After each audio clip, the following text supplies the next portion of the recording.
Metaphysics, in its first expression, through the compilation of Aristotle's writings, later given that name by his followers, was a debate on how the horizon of the possible could be mapped, not through myth or conjecture, but through theory. To Aristotle, this meant drawing the very map of possibility: what could be, what must be, and what could never be. The separation between truth and falsehood was thus grounded in a fixed structure, not a social convention, but a framework where to negate something was never to endanger the positive itself.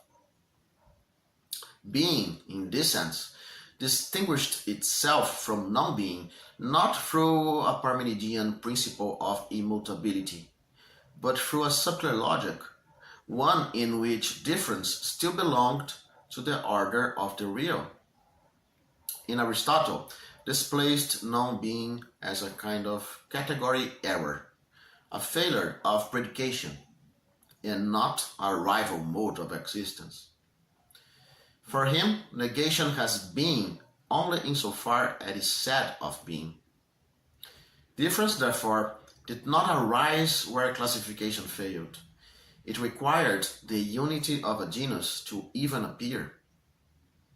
Error was a limit, something outside of being. But when thought begins to operate within networks of probability, negation ceases to be opposition and becomes movement. The false is no longer what the true excludes. It is the path the system must travel to recalibrate itself. The process through which trajectories of thought become concrete is now consistent with neurophysics.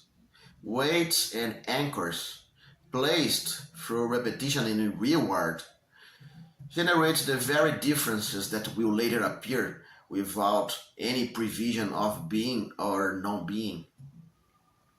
So, by miracle or coincidence, even logic itself seems to be just a late romanticization of that process.